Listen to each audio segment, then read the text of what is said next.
बाप भाइयों के लाशें उठाने के बाद ये हव्वाजादियां अब खुद इस मैदान कारजार में निकल खड़ी हुई हैं। इन्हें यकीन है कि यही हक व सदाकत का रास्ता है और इंशाअल्लाह यही रास्ता इन्हें मंजिल से हमकिनार करेगा।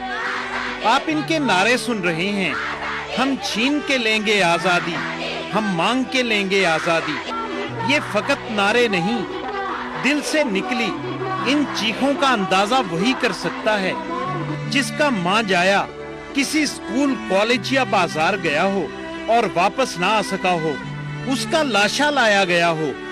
अब तक देखे गए ख्वाबों का अंबार उसकी आंखों में मौजूद हो, मगर आंखें बेहिस्सो हरकत हो चुकी हों, चेहरा लहू लहू और जुबान गुंग।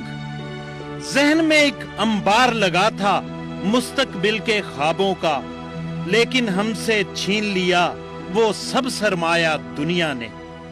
इन कश्मीरी नौजवानों के तई तो इनका सब सरमाया दुनिया ही ने लूटा है। दुनिया काहे को अक़वाम मुत्तहिदा की अजमत का गलगला बुलंद करती है? ये इदारा इनके किस काम का? इनके तो हर घर में रोज सफ़े मातम बिछती है। ये रोजाना हसरतो यास की तस्वीर बनते हैं। इन लाचारों की आंखें तो रोजाना किसी अनदेखे मसीहा का इंतजार करती हैं, लेकिन 70 बरस से इनके आंसू पूंछने कोई नहीं आया। भारत जान चुका है कि अब कश्मीर का कोई खेत उसकी मनचाही पैदावार से नहीं लहलहाएगा। कश्मीरियों ने उसे और उसके निजाम को मुकम्मल देश निकाला दे दिया है। उन्होंने इसे बावर करा दिया है कि उसे इनके वतन से जाना होगा।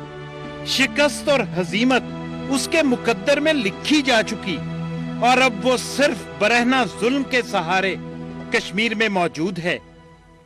कश्मीर के साबिक कठपुतली वजीर आला फारूक अब्दुल्ला से जब एक एंकर ने 6% वोटिंग के बारे में सवाल किया तो उनका कहना था कि ये मौजूदा हुकूमत की मुकम्मल नाकामी है और भारत को हर हाल में पाकिस्तान से बात करना होगी। I think it's a failure of the government. Today, in 2 years, can you imagine? We have gone to 6%. Shows the anger of the people against the present dispensation in Jammu and Kashmir. And I think that is worrying. It is worrying that we have lost in a democratic election 8 young people and many more seriously injured in the hospital, and God knows how many others. Tragedy for the Indian democracy. If we don't wake up now, if we don't wake up now, please, I don't know where we are heading. Don't you know, when the parliamentary delegation came to Kashmir under the leadership of the Home Minister Rajnath Singh ji, many promises were made at that time by the parliamentary members as well as the government at that time. Did they do anything about it, about the youth, the alienation in the youth? Have they taken any step in trying to talk to parties that are there, who they promised that they would talk to all the stakeholders, and also that they will talk to Pakistan for the final settlement of the question of Jammu and Kashmir? Did they do that? Bharat को वो सब कुछ करना होगा जो वो नहीं करना चाहता। जुल्म बर्बरियत की इंतहा करने के बाद अब उसकी जंबील में कोई और तीर नहीं बचा।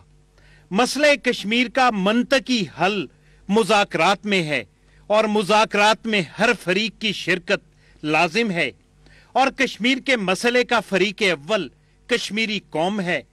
ये हल शहद सा शीरीं हो या नीम सा कड़वा, सभी को निगलना पड़ेगा।